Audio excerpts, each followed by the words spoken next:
Como montar times de alta performance em regiões com mercados menores, como o Norte e Nordeste.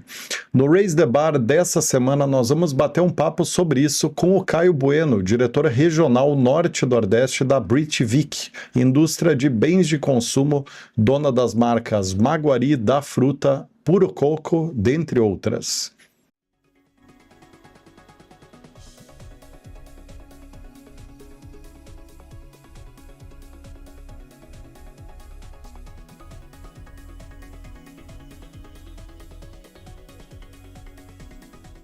Sejam muito bem-vindos e bem-vindas a mais um episódio do Raise the Bar. Para começar, inscrevam-se no canal para não perder as novidades aqui do podcast. E quem gostar do conteúdo, deixa um like, compartilha com quem possa se interessar. Para quem é novo por aqui, esse podcast é um oferecimento da ForSales, maior consultoria de Executive Search de vendas e marketing da América Latina. Para saber mais, basta acessar www.forsales.com.br. Lembrando que ela é parte da The ForSales Company, grupo de empresas especializadas em projetos complexos de recrutamento e seleção. Muito bem, agora sim, quero dar muito boas-vindas ao Caio, dizer que é um prazer estar te recebendo aqui, a Britvic, e também falar desse assunto tão bacana, né? Tá certo, estou muito feliz de estar aqui com vocês, Maurício, Rodrigo, obrigado pelo convite. Espero muito colaborar aí, que eu consiga explicar o que está acontecendo aqui no Norte e Nordeste para vocês. Muito bem, eu tô com outro especialista grande aqui no assunto, que é o Maurício. Como é que você tá, Maurício? Tudo bom, Rodrigo? Tudo bem, Caio? Muito animado aqui para o nosso bate-papo, né? Um assunto muito relevante, né? Que acho que várias empresas e vários profissionais aí de gestão comercial têm o interesse de aprender um pouco mais. Então, estou bem curioso para saber o que a gente vai conseguir construir juntos aqui nesse episódio. Mas, Rodrigão, se você me permitir, vou fazer a primeira pergunta para o Caio, até para contextualizar a nossa audiência, né? Caio, para começar, conta para nós um pouquinho sobre a tua experiência montando equipes de alto desempenho no Norte e no Nordeste. Tá certo. Primeiro, é um prazer, né, estar aqui novamente, então, obrigado pelo convite. Eu quero falar um pouquinho de mim, do Caio, que eu acredito muito que o que a gente faz, né, o como a gente faz é muito importante. Então, todo mundo sabe o que tem que o que tem que fazer, e a minha experiência, né, ela é resultado de tudo que aconteceu comigo desde quando eu entrei no ramo comercial. Eu entrei no ramo comercial ali mais ou menos em 2005, quando a Três Corações fez uma joint venture com o grupo israelense Israel Elite, e aí eu entrei como promotor de vendas. E fiquei lá por 8 anos trabalhando em vários momentos da empresa, né? Fazendo expansão, abertura de mercado, tudo isso. Um determinado momento, ali para 2013, eu saí da empresa e o gerente comercial que era o meu gerente também saiu, o Alexandre Barros, e ele foi para trabalhar na Britvic, que era a antiga EBA. E lá ele fez o convite para eu poder assumir uma cadeira lá de vendedor no canais especiais, e que era um canal novo que estava surgindo ali para cuidar de cesta básica, cuidar de hospital, enfim, de todo esse canal de novos negócios. E assim eu entrei na minha vida profissional, comercial, dentro da Britvic. Perfeito. De lá para cá, né, muita coisa aconteceu. Não sei se vocês conhecem um pouco da Britvic, mas a Britvic é uma empresa que nasceu ali em 1953, mais ou menos, com a família Tavares de Mello, que fundou a empresa em cima da marca Maguari, de suco Maguari. Depois essa marca foi vendida para várias empresas, como Souza Cruz, como Nabisco, e outras, né, Kraft, acho que a última foi Kraft. Depois, em 2009, essa família Tavares de Mello criou o Grupo EBA e comprou novamente a marca Maguari, tendo duas marcas no seu portfólio, Da Fruta e Maguari. Aí, em 2019, mais ou menos, eles começaram a trabalhar essa marca nacional, e em 2015, o grupo Britvic, que é um grupo inglês, comprou a EBA e formou a Britvic Brasil, que nós temos hoje aqui, né? Então, a minha vida comercial foi mais ou menos nesse meio tempo. Eu entrei, ainda era EBA, depois eu fiz essa fusão, eu participei da fusão para a Britvic e estou aqui há 11 anos. Aí a gente saiu ali de um faturamento mais ou menos de 250 milhões para 2,2 bi, então a gente teve um grande crescimento aí nesses 10 anos de gestão Britvic. Então, com ampliação de portfólio, começamos a criar marcas fortes, trouxemos uma marca inglesa, né, que é o Suco Fruit Shoot, para o mercado brasileiro, e hoje é um case de sucesso. A gente tem hoje esse produto aí espalhado no Brasil todo, é um produto líder em várias regiões, Então, essa trajetória, né, essa formação de time, ele passa por um pilar muito importante, que é a gente. Então, desde a época da família Tavares de Mello até hoje, com o Britvic, e agora com a chegada da Carlsberg, né, que é um grupo dinamarquês cervejeiro que adquiriu a Britvic, então a Britvic agora faz parte desse grupo Carlsberg, né, foi agora recentemente, mas eu queria me centralizar aqui nesses 10 anos do comando da Britvic com a operação no Brasil e de todo esse crescimento, que foi muito pautado em gente. Então, o nosso pilar principal é cuidar de gente, é ter esse olhar mesmo para o mercado mais humanizado, e é por aí. Legal. E quanto tempo no total que se acumula fazendo gestão de Norte e Nordeste? De Norte e Nordeste eu tenho 3 anos, né? Como eu falei, fiz 11 anos agora de companhia e 3 anos aqui no Norte e Nordeste. Maravilha. Nesse tempo aí eu passei por várias cadeiras. Então entrei como vendedor, né? Como eu falei, então eu vim ali da base mesmo. Então aí depois eu supervisor de venda de rota, aí gerente do canal direto, gerente de execução nacional, depois gerente do Key Account, e aí vim para cá para assumir uma cadeira de gerente regional do Ceará. Fui promovido para a rede de vendas do Norte e Nordeste e agora a gente criou essa cadeira de diretor comercial Norte e Nordeste, que eu já atuava como head, mas aí muda um pouco a nomenclatura, porque tem outras atribuições, outras demandas que a gente precisa olhar também e cuidar. Legal. Caio, a gente sabe, né, que o Brasil é um país continental e tem suas várias diferenças, né, seja no sul, seja no norte, né, o Brasil é muito diferente culturalmente falando e etc, né. Então, a minha pergunta, ela vai justamente nessa direção. Na tua percepção, qual que é a diferença, né, quais são as principais diferenças de montar e gerir um time no Nordeste, de montar e gerir um time nas outras regiões onde você teve experiência de montar e gerir times, né? Conta um pouquinho para nós aqui, principalmente para os gestores que estão querendo formar times no Norte e Nordeste, expandindo para essa área, né? O que você percebeu como as principais diferenças e que pautaram aí essa construção da tua trajetória no Norte e Nordeste? Eu posso falar principais diferenças, mas eu queria falar até dos principais desafios, sabe? Porque Legal. o desafio acaba sendo igual em todo o Brasil. Então, acho que toda região vai ter o seu desafio, vai ter a sua barreira a ser superada, né? Mas aqui, se eu pudesse pontuar algumas coisas, né, do Norte e Nordeste, o que eu tive mais dificuldade ou que talvez eu gasto mais tempo ainda até hoje, é a questão da distância geográfica. Eu acho que tem que ser um fator levado em conta. Geralmente, em São Paulo, um vendedor ele cuida de uma micro-região, né? Ou quando ele é muito grande, ele cuida de um município, de uma cidade, de uma porção de município, enfim. Mas é difícil você ver um profissional em São Paulo que cuida de 2 estados. Isso geralmente não acontece. E no Norte e Nordeste é muito comum você encontrar vendedores que cuidam de 2 estados, sabe? Que vende para 2 estados. Então, a distância acaba sendo um fator aí muito importante que as empresas têm que considerar, porque gera um desgaste no dia a dia, porque, né, imagina só que você tem que fazer um monte de afazeres iguais, que as metas são iguais, não tem meta diferente dentro da companhia, a meta do Norte e Nordeste, a meta é igual para todo mundo, a régua vai subindo, você tem que acompanhar e tem que levar em consideração isso aí. Isso no melhor cenário, né? Porque tem vendedor no Norte e Nordeste que trabalha ali em 4 estados, né? Quando é no Nordeste, ali naquela faixa. E eu acho que o caso mais complexo é o Pará, né? Talvez o Pará seja o principal caso, né? Viagens extremamente longas, pouquíssimas cidades, né? Então a gente tem uma complexidade de cobertura muito grande, né? Não sei se você concorda.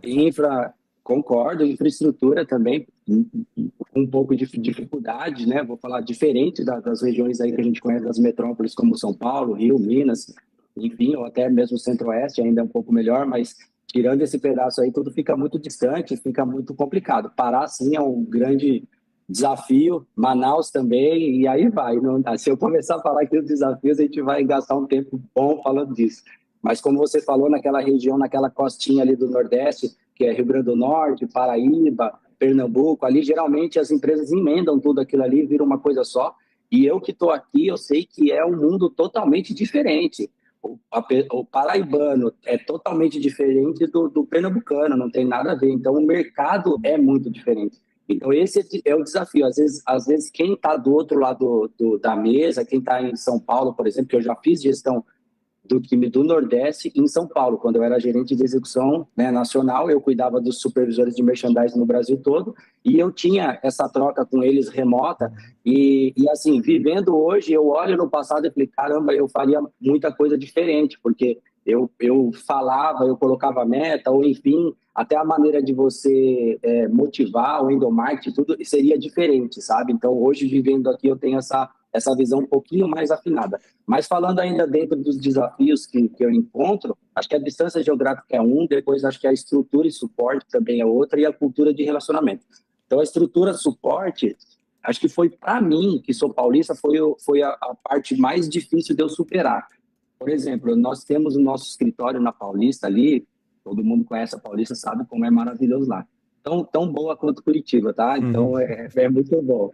E aí você ter aquela vida de escritório, vida de paulista ali, é diferente, sabe? Você convida um cliente para ir lá, você tá ali com todo mundo, tá o time de price, marketing, estratégia, tá todo mundo ali se conversando, é legal. Aí quando eu vim para uma região igual o Norte e Nordeste, cheguei aqui em Fortaleza, eu comecei a fazer os meus encontros em padaria, não que não fizesse, tá? Quando a gente tá com o time em rota, a gente faz encontros de padaria, reuniões, só... Pode falar? Não, claro, concordando com você aqui. Mas ter isso como modus operandi, então é diferente. Ter isso aí, com você não ter essa parte dessa estrutura, acho que até para captação de novos profissionais, você perde um pouco. Eu sempre pensei muito nisso, sabe? Então, sempre que eu vou fazer uma reunião, eu escolho o lugar certo, eu reservo uma sala, eu faço alguma coisa. Por exemplo, se eu for contratar um cara lá na Paraíba ou enfim, Rio Grande do Norte, que eu não tenho uma estrutura tão forte como eu tenho aqui já em Fortaleza. Então, eu já preparo todo o terreno, porque senão a gente fica sempre um passo atrás, sabe? Então, aquele profissional de ter aquele encantamento, porque se você entrar hoje no nosso escritório na Paulista, vocês estão convidados, tá? Na hora que estiver passando pela Paulista, por favor, vai lá tomar um drink com a gente, tomar um energético. Eu tenho certeza que vocês vão se surpreender pela estrutura, pela beleza e por tudo isso. Então, acho que esse é um fator também. E o outro é a cultura, né? Acho que a cultura, o relacionamento tem que ser levado em conta, e que esse é o principal desafio. Em São Paulo, tudo acontece, a gente conhece todo mundo, tem vários cases de sucesso. Se você quiser mostrar um segmento, você atravessa a rua, tem um cara fazendo uma coisa, você atravessa a rua, tem um cara mandando produto para a China e para a Tailândia. Então você conhece todo mundo e você consegue mostrar com facilidade, em exemplos práticos, o que é que está acontecendo e o que você quer. Aqui não, para eu poder explicar para alguém o que eu quero que seja feito lá no Mateus, o cara tem que ir para lá. O cara tem que ir lá, não adianta. Não adianta ele querer achar que vai conseguir operar sem conhecer profundamente. E assim, só um dado aqui que eu tenho, eu demoro de 100 a 150%, o meu tempo de contratação chega a ser de 100 a 150% maior do que do Sudeste. Então, se eu tenho uma vaga de gerente aqui, eu demoro muito mais para preencher essa vaga aí. E eu atribuo muito isso ao pool de candidatos mesmo. Acho que em São Paulo tem mais gente. Se eu quiser uma pessoa especialista no Carrefour, em São Paulo tem dezenas, centenas de pessoas que já tocaram Carrefour Matriz ali, que é gigante e tal. Agora, aqui, são poucas pessoas que vão saber mesmo cuidar matricialmente do Carrefour. E tem um detalhe, né, Caio, que eu acho que muita gente acaba não prestando atenção quando vai montar times ou fazer reestruturações no Nordeste. Que como é uma região que, na maioria dos casos, a matriz não está lá, né, está no Sul-Sudeste, às vezes Centro-Oeste, é uma região que as empresas têm contextos comerciais muito diferentes. Então, você não tem uma homogeneidade de estrutura de vendas e marketing, como você tem em regiões mais robustas em termos corporativos, como o Sul-Sudeste, onde você tem basicamente framework padrão, né? Você tem uma gerência regional Sul, você tem uma gerência regional Sudeste, você tem frameworks, padrões de arquitetura de time muito bem definidos. No Nordeste, tem gente que trabalha com uma estrutura X, outras Y, então você tem um encaixe ótimo. Também, além de ter menos gente, você também tem desencaixes arquitetônicos, vamos falar assim, né? E acho que o Caio trouxe um ponto bem relevante, que é o seguinte, né? Como no Sul e no Sudeste a gente cria muitas fragmentações dentro do time comercial, E no Nordeste não, por exemplo, um profissional atende 2, 3 estados, às vezes 4 estados, né? Tem muita empresa menor, média, que faz o gerente Norte e Nordeste, o que é meio Brasil, né, cara? É impossível fazer isso com qualidade, né? Então, quanto menos tu fragmenta, menos profissionais tu gera para o mercado, né? Logo, quando tu vai contratar, é menos gente que tem esse conhecimento também, né? Então, as fragmentações do Sul geram mais volume de profissionais, né?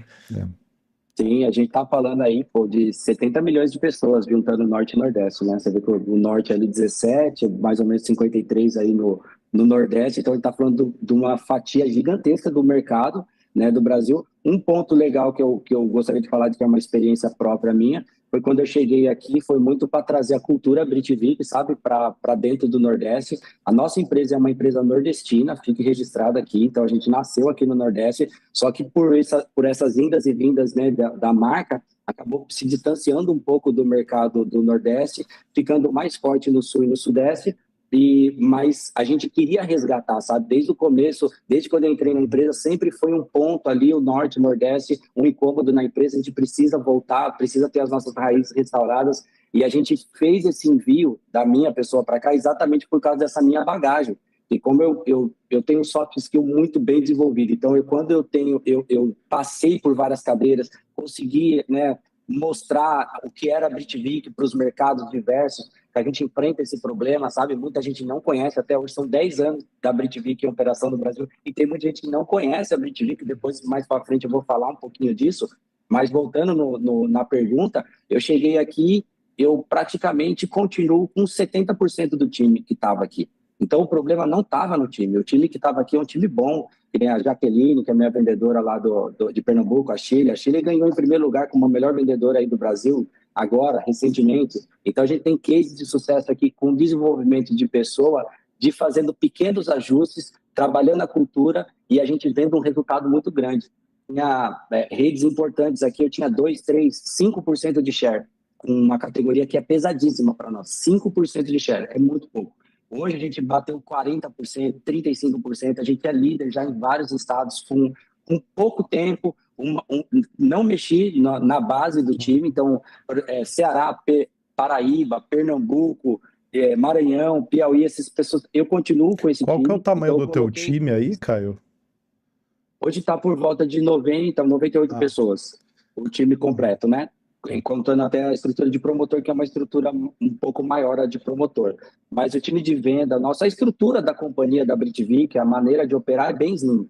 Então a gente tem ali o Pedro Magalhães, nosso CEO, aí depois tem o Thiago Gavioli, que é o diretor comercial, aí vem o Jonathan Hypo, que é um inglês que veio para o Brasil, assumiu como CFO, temos o Rafael Trindade de operações e fábrica, e abaixo dele 4 diretores regionais, que eu sou um deles. Então é assim que é quebrado. Aí daí para baixo vem os gerentes regionais e depois o time de vendas, junto com o merchandise e trade. Ô, Caio, e você falou que deu um exemplo ali de 5% de share para 30%, 35% de share, né? Ao que você atribui esse resultado, né? Por que saiu de 5 para 30, 35 na sua visão? O que faltava fazer? O que você imputou, né, nas pessoas para que esse resultado crescesse? Eu acredito que é muito engajar as pessoas na visão de futuro. Quando eu cheguei aqui, eu fiz uma reunião com o time, claro, né? Várias reuniões, mas teve uma que foi bem emblemática, que eu falei assim, a reunião hoje é a reunião daqui 3, 4, 5 anos.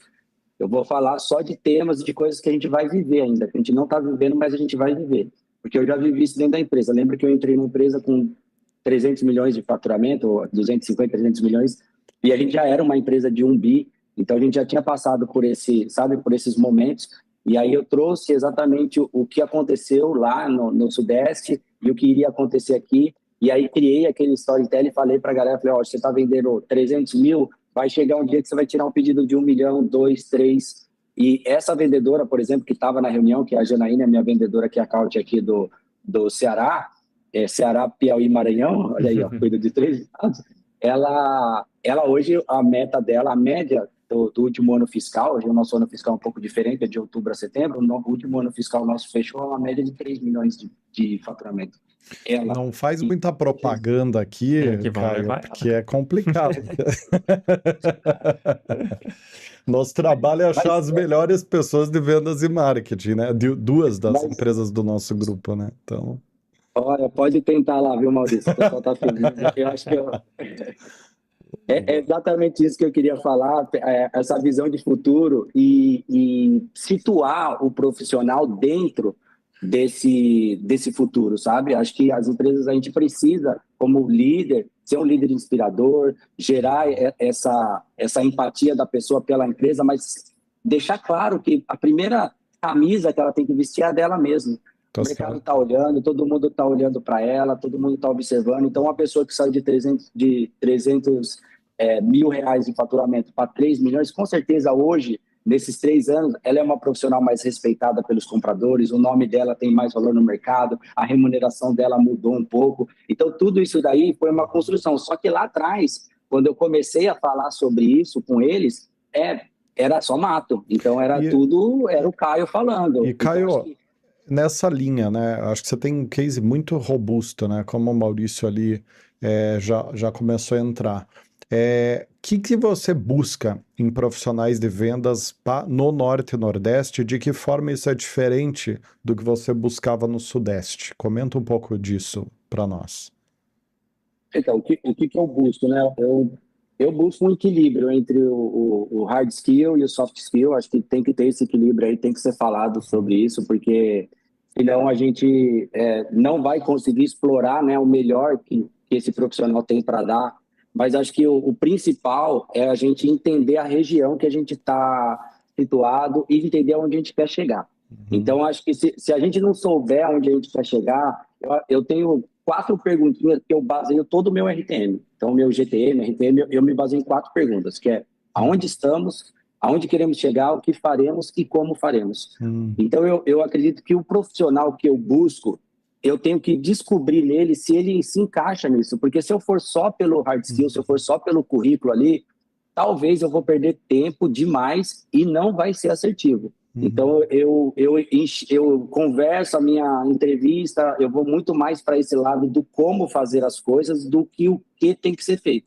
Nessa geração que a gente está nesse momento de IA, a gente pega tudo meio que mastigado já, né? Você tem muita coisa, muita informação, muita ferramenta, muita coisa boa na internet. Então, o que fazer, todo mundo sabe, o que o profissional tem que fazer. Então, a chance daquele cara vir para uma entrevista muito bem formatado, falando as coisas que a gente quer ouvir, é muito grande. Então, ele vem. Aí é o nosso papel de meio que quebrar, deixar tudo meio informal. Vocês já perceberam que esse é o meu estilo, né? Então, eu tento deixar as coisas tudo mais simples possível, balcão de bar mesmo. Então, ali, nesse momento, a pessoa fica um pouco mais vulnerável, a gente consegue entender se ela tem realmente esse perfil que a gente precisa, um perfil empreendedor, um perfil com uma saúde emocional boa, que saiba trabalhar em equipe, porque senão não adianta o cara vir com um currículo da NASA, com experiências em vários lugares, mas quando chega aqui não consegue, não tem um senso crítico, não vai ter uma disciplina, não vai ter um padrão que a gente precisa de tratativas, com empatia, com resiliência, e aí vai. Então, eu vou muito mais por esse lado, tá? Sabe, Rodrigo? E eu tenho acertado pelos resultados, pelos números, eu tenho acertado, tenho apostado nesse modelo e tem funcionado muito bem para mim. Mas e o teu GTM, o teu RTM que você falou ali, o que, como, né? O como do teu GTM, do teu RTM, que diferenças ele tem do como da região sul e sudeste, né? Que o profissional vai precisar se encaixar.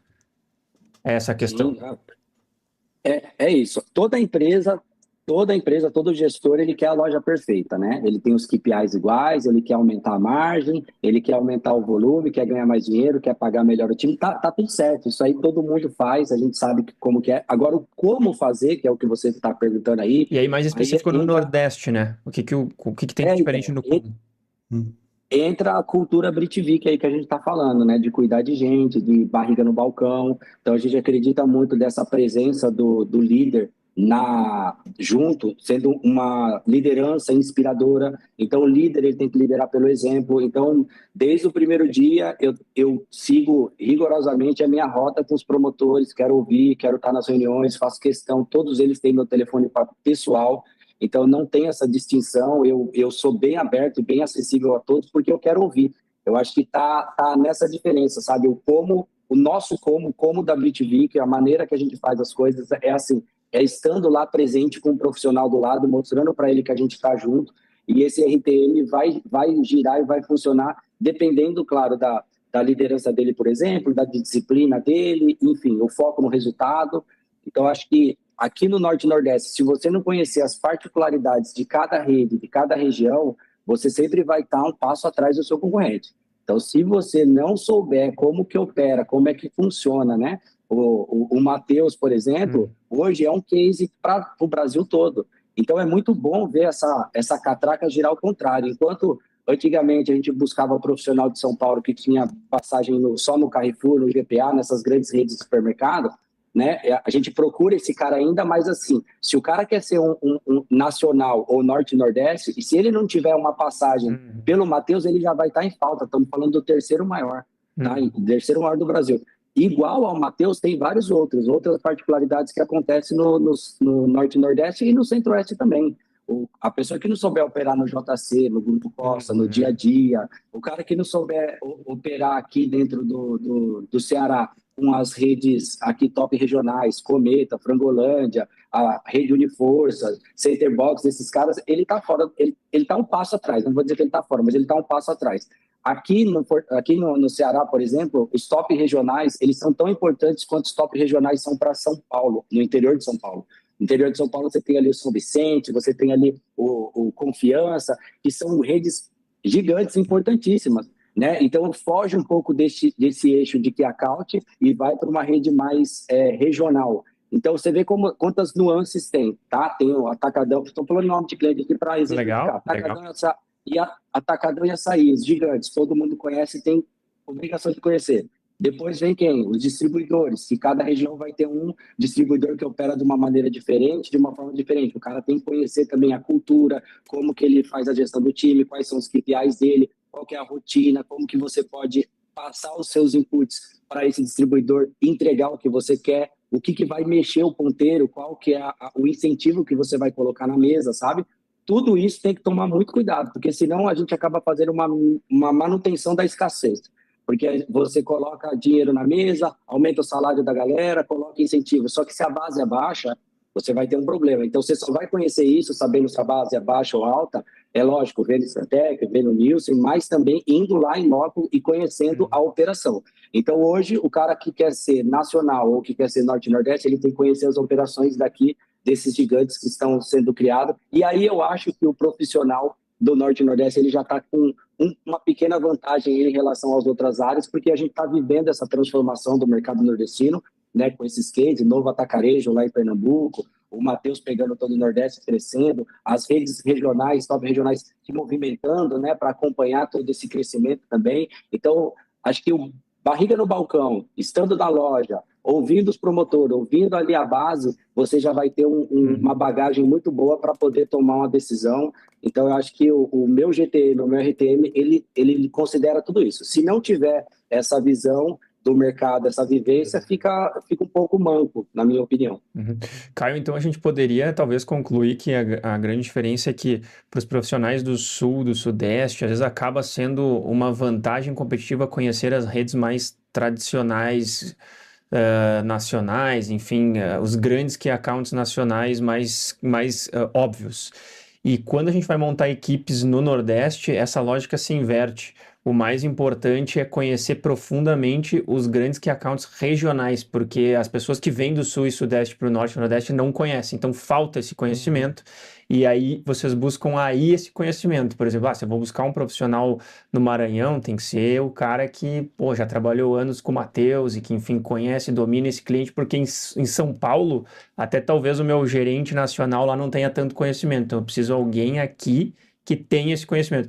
Talvez essa lógica se inverte quando a gente olha para o Nordeste e comparando com o Sul e com o Sudeste, será que é isso? Eu acho que sim, eu acredito que sim. Aqui, eu tenho meta para bater todo mês, né? Então, eu estou 10 anos na companhia Isso se entregando aplica, eu meta. acho que a vários segmentos, né? Porque é muito comum você ter essa assimetria mercadológica, né? Você ter os big players nacionais e ter os big players do Nordeste. Exato. Então, isso se aplica em autopeça, se aplica em vários outros segmentos, né? Só um breve parênteses aqui.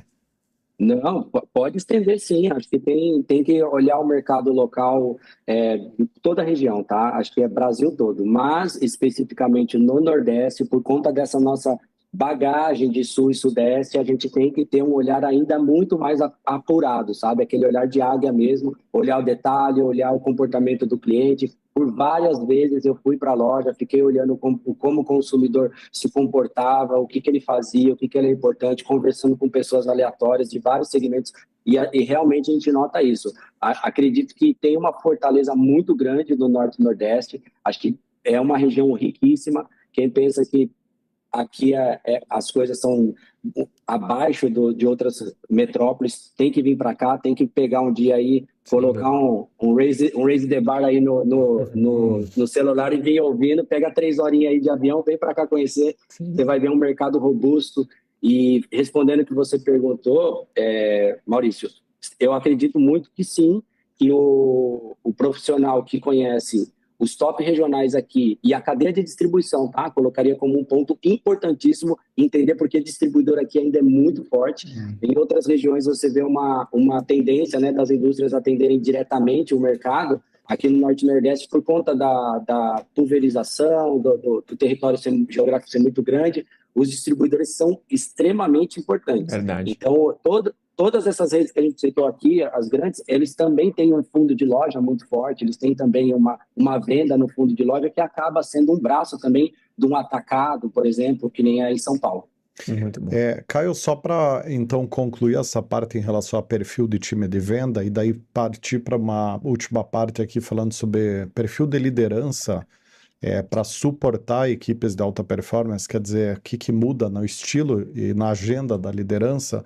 Eu queria só adicionar 2 coisas aqui em relação a isso que você e o Maurício trouxeram, que é a necessidade da disponibilidade de exposição maior, né? Quando a gente fala da região norte e nordeste, pela dispersão geográfica um pouco maior e pela assimetria dos canais de venda, né? São canais de venda que têm uma característica menos homogênea, né? Porque você vai ter lá o pequeno varejo, o pequeno médio, você tem um espectro que muda muito o perfil de cada parte da cadeia de canal. Acho que a pessoa tem que ter muita disposição, né, para entender os contextos e tá no trecho, tá na rua, tá cruzando o estado, tá dentro do carro, improvisando o local para fazer reunião, então adicionaria a questão da disponibilidade e disposição. E aí, agora sim, entrando na questão da liderança, para os líderes novos que estão ouvindo esse episódio, que é essencial, o Raise the Bar é essencialmente designado para média e alta gestão de vendas e marketing. Então, a maioria de quem está acompanhando são líderes, são gestores. As pessoas que estão indo trabalhar no Nordeste e no Norte não conhecem, tá? Ou que pretendem um dia ir, o que elas precisam saber em termos de agenda de líder? O que muda no dia a dia de um líder? No dia a dia, eu acredito que a disciplina, sabe, na execução, acho que é um ponto importante. Se você está contratando uma pessoa que talvez não tenha esse perfil ou que não tenha isso muito desenvolvido, é bom dar uma olhada nisso, cuidar disso, tratar isso, porque se não tiver uma disciplina, fica difícil mesmo, até mesmo você tocar o time e você reportar para uma matriz, né? Falando num gerente de vendas, por exemplo, ou num diretor regional que nem eu sou, eu tenho que reportar para a minha diretoria aqui, né, para a minha presidência, eu tenho que reportar para clientes, né, para CEOs e tudo mais, tenho o meu time que eu preciso tocar e a região que eu preciso viajar. Então, tem semana que eu viajo 3, 4 estados. Então, tem hora que eu vou de carro que não tem voo. Tem hora que o voo atrasa e perde o voo, você tem que dar um jeito, tem que fazer reunião de onde você estiver, do aeroporto. Então, acredito que essa gestão de tempo, de disciplina é muito importante. Mas o que tem que ter também essa força motivacional interna de cada um, que aí eu entro de novo na cultura, no storytelling, da pessoa saber onde ela está, onde ela vai chegar e em que momento ela está, né? Nesse como fazer. Tudo isso daí tem que estar muito claro para todos os profissionais, seja ele vendedor, gerente, head, enfim, supervisor, qualquer cargo. Porque tem hora que você se encontra no meio do nada, fazendo uma reunião cansativa, sem ar-condicionado, calor de 40 graus, e se o cara não tiver ali uma motivação, sabendo onde que ele quer chegar e conhecendo o papel dele dentro dessa engrenagem toda, a chance do cara começar a não performar em alto nível é grande. E hoje, no nosso time, a gente só tem gente que performa em alto nível, que é o que a gente precisa. Foi como eu falei, a gente quadruplicou aqui o resultado, o número da nossa regional, né, em 37 meses, sendo que no primeiro ano foi o meu conhecimento, a minha descoberta do Norte e Nordeste, conhecendo o cliente, apertando a mão. Então, acredito que a agenda desse líder, o primeiro passo que eu daria se eu voltasse 3 anos atrás seria colar em quem já está dando certo, fazer aí esse benchmark com ele, podendo perguntar para ele exatamente o que ele faz, como ele faz, olhar o mercado, ouvir as pessoas. Acho que eu iria por esse lado aí primeiro, se eu tivesse abrindo o mercado do Norte e Nordeste novamente, tá? Se eu tivesse nesse plano de expansão. Mas para quem já está no mercado, acho que ter essa disciplina, acho que é importante. Acho que a disciplina com o time, não quebrar a agenda, ter reuniões constantes, estar falando, estar disponível, ouvir. Acho que é por aí. Porque você vai ouvir do mesmo tema, de 4 pessoas diferentes, de 4 regiões diferentes, soluções diferentes. Então, opiniões diferentes. Então, se a gente ficar nesse Ctrl-C, Ctrl-V, não dá certo. Muito bom. E acho que você já acabou trazendo nessa sua resposta, mas para a gente fechar, Caio, qual que você acha que é o principal erro que os gestores, assim como você, que tem a mesma experiência que você, acabam cometendo? Você transferido para o Nordeste e às vezes leva um Ctrl-C, Ctrl-V para lá, aonde que você acha que esse gestor, que às vezes vai desbravar o Norte e Nordeste, erra, na sua visão, para a gente fechar? E que geralmente vira reclamação do Norte e Nordeste, né? É aquele gestor que fala, nossa, é muito difícil montar time no Norte e Nordeste. Vamos falar da nossa experiência aqui. Eu tenho o nosso CEO aqui, Pedro Magalhães, e quando ele me enviou para cá, ele me deu a chave da casa, né? Então ele falou, ó, a fábrica é sua, temos 2 fábricas aqui no Ceará, com nível de excelência altíssimo, certificado. Convido vocês um dia a virem conhecer.